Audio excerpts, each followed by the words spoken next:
Bismillah ar-Rahman ar-Rahim. Assalamu alaikum wa rahmatullah.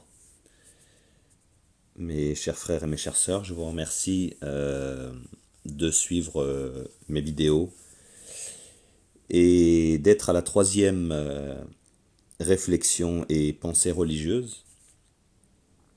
Aujourd'hui, cette pensée et cette réflexion parlera de quelque chose de bien précis. Quelque chose dont on a tous besoin de comprendre, parce que ça nous touche tous les jours.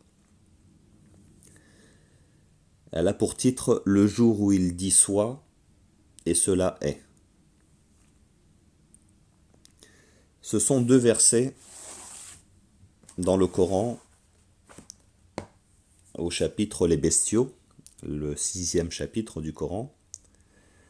Ce sont deux versets qui sont l'un en face de l'autre. Si vous ouvrez le Coran, vous verrez qu'il y en a un qui se trouve à la droite et l'autre juste en face à la gauche. Et ces deux versets-là sont très spécifiques et très particuliers. Et c'est ce qui a déclenché cette réflexion. Et je vous demanderai aussi, avant de commencer, de bien sûr partager à vos amis, à vos frères et sœurs, pour qu'ils puissent aussi en profiter. Que disent ces deux versets? Le premier verset, c'est le verset 67. Allah subhanahu wa ta'ala dans le Coran dit: chaque annonce arrive en son temps et en son lieu, et bientôt vous le saurez. Ça, c'est le premier verset qui se trouve à la droite quand vous ouvrez le Coran. Et à la gauche, le verset 73, il dit: et c'est lui qui a créé les cieux et la terre en toute vérité.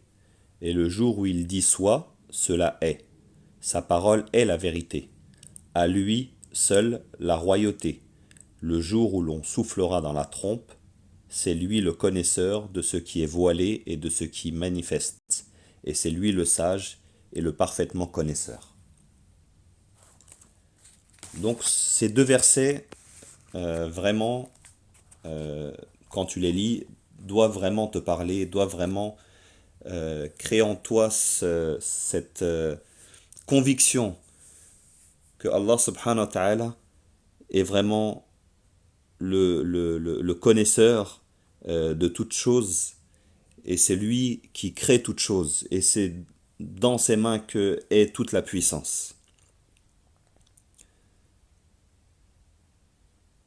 On a besoin de comprendre et de vivre cette vérité-là, de la vivre tous les jours dans notre vie, de l'appliquer. Quand ça? Lorsque tu fais un effort énorme, ou du moins pour toi tu penses qu'il est grand, mais que tu ne récoltes pas les résultats. Subhanallah. Regardez, Allah a écrit que les gens ne récoltent pas les résultats lorsqu'ils les sèment. C'est-à-dire que, prenons par exemple les plantes. Tu plantes aujourd'hui une graine, mais tu n'as pas le résultat le jour même. Tu n'as pas le résultat même le lendemain, voire des semaines après. Certaines plantes, certaines graines, la récolte, les fruits, les résultats de cette semence, tu ne les as que même plusieurs années après. Et en vérité, ce qui est le plus important ici, c'est la durée, c'est-à-dire le temps que va s'écouler entre la semence et la récolte. Cette durée-là, c'est la durée de la persévérance, la durée de l'entretien de la plante. C'est ça qui est le vrai voyage, jusqu'à la récolte des fruits. Et nous, si on prend maintenant l'exemple de notre vie, chacun de nous entreprend un voyage pour récolter les choses, soit mondains, chacun de nous a besoin de choses dans cette vie. J'ai besoin d'une maison, j'ai besoin d'une voiture, j'ai besoin d'un travail, j'ai besoin de me marier, etc., etc., etc. Chacun de nous sait ce dont il a besoin. Mais ça peut être aussi moral. J'ai besoin d'aller mieux, j'ai besoin de me sentir bien, j'ai besoin telle ou telle chose, ou même spirituelle. J'ai besoin d'acquérir telle qualité ou faire le pèlerinage ou faire... Voilà, chacun de nous saura dire, voilà, moi aujourd'hui, ya Allah, j'ai besoin de ça. Et je fais des invocations dans ce sens. Donc ça, c'est la semence. Que ça soit pour une chose mondaine ou une chose spirituelle ou morale. Mais seul Allah connaît le temps du résultat. Vous avez compris le sens de ces deux versets, on va les relire ensemble. Chaque annonce arrive en son temps et en son lieu, et bientôt vous le saurez. Ça c'est le verset 67. Le verset 73, et c'est lui qui a créé les cieux et la terre en toute vérité, et le jour où il dit soit, cela est. Sa parole est la vérité. À lui seul la royauté, le jour où l'on soufflera dans la trompe. C'est lui le connaisseur de ce qui est voilé et de ce qui est manifeste, et c'est lui le sage et le parfaitement connaisseur. Regarde, quand il dit chaque annonce vient en son temps. Comme si par exemple je voulais que Allah guide mes enfants. Aujourd'hui, j'élève mes enfants, je fais le nécessaire, je fais tout ce qu'on me demande en tant que parent pour élever correctement mes enfants, je leur donne l'exemple. Je travaille sur leur éducation, sur leur adoration, on leur apprend la prière, etc., etc.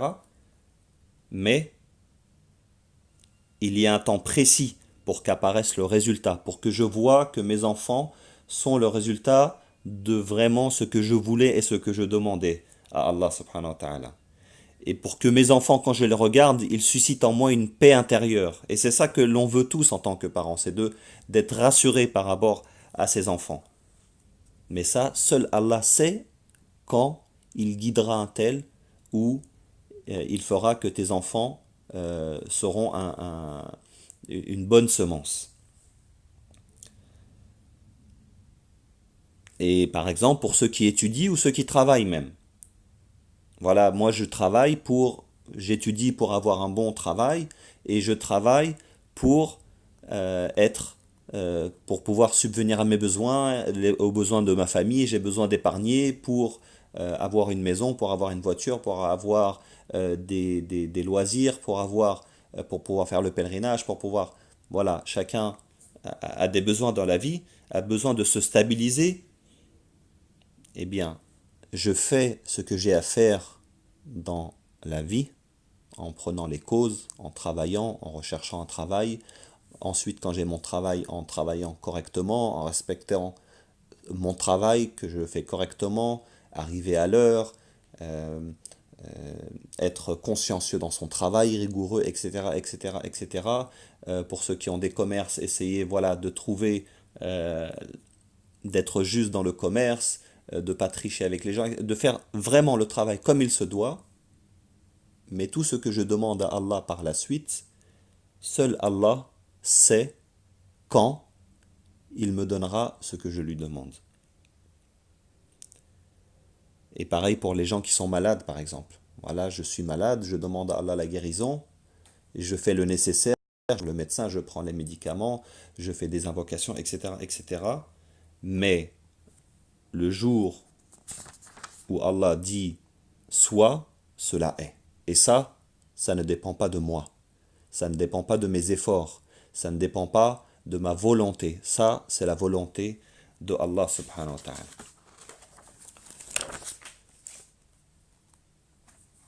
Donc ces deux versets parlent de la puissance d'Allah, pour dire que personne ne peut s'y opposer.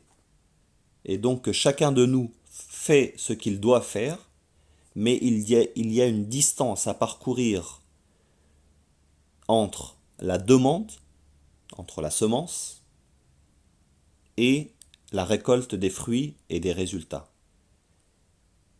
Il y a une distance à parcourir. Et le voyage dans cette distance est souvent plus important que le résultat même.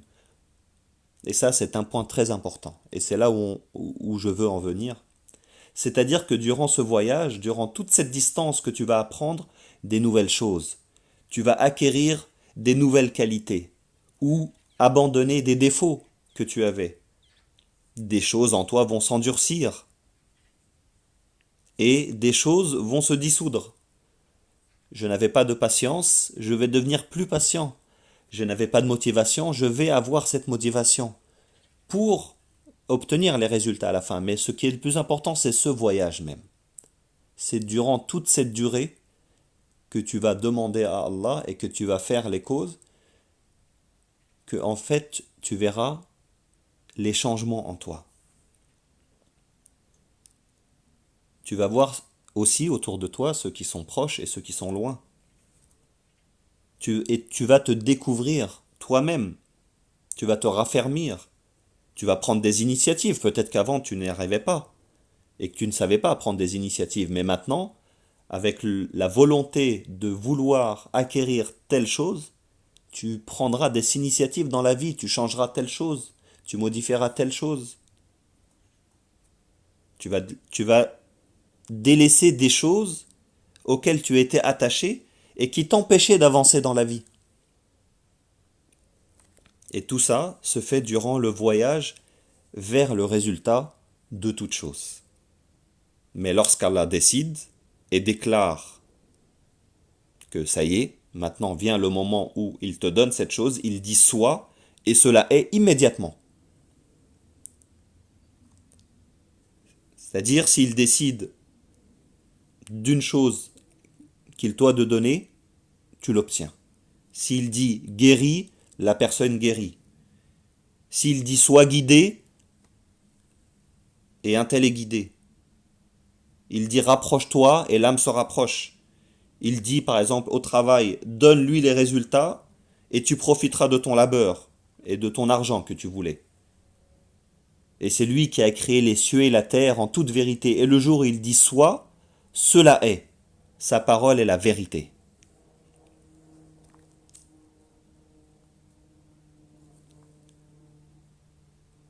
C'est lui le connaisseur de ce qui est voilé. Ce qui est voilé pour nous, en arabe on dit al-ghaib. Al-ghaib c'est ce que tu ne sais pas, ce que tu ne vois pas, c'est demain, c'est ton futur.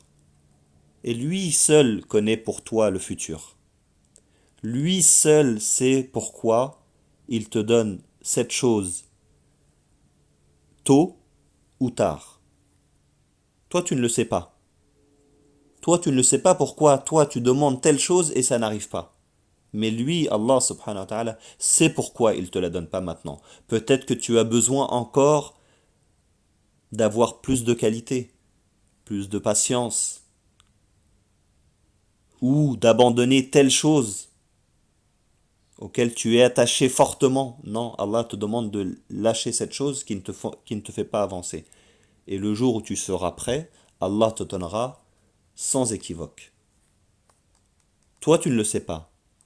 Alors la meilleure solution, c'est de te remettre à lui. Lui seul ce qu'il va te donner. Lui seul sait ce qu'il va te donner demain.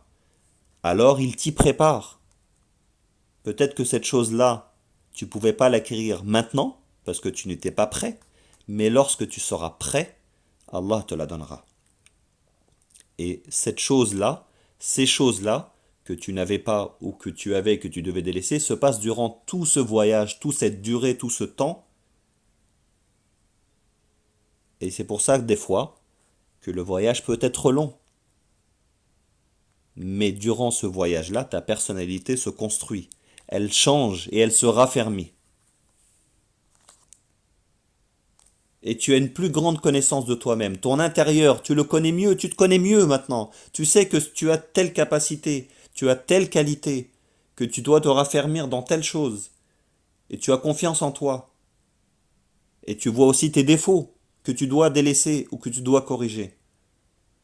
Et c'est pour cela qu'on traverse des difficultés dans nos vies. Donc mes frères et mes sœurs, ne voyez pas en une chose que l'on n'arrive pas à voir quelque chose de mal ou que Allah ne nous aime pas. Au contraire. Et c'est une sagesse d'Ibn Ata'illah Sakandari qui disait dans ses sagesses, vous pourrez entre parenthèses voir une de mes vidéos qui parle des sagesses d'Ibn Ata'illah Sakandari, si vous voulez la regarder, qui dit dans une de ses sagesses, il se peut qu'il te donne une chose pour te la retirer.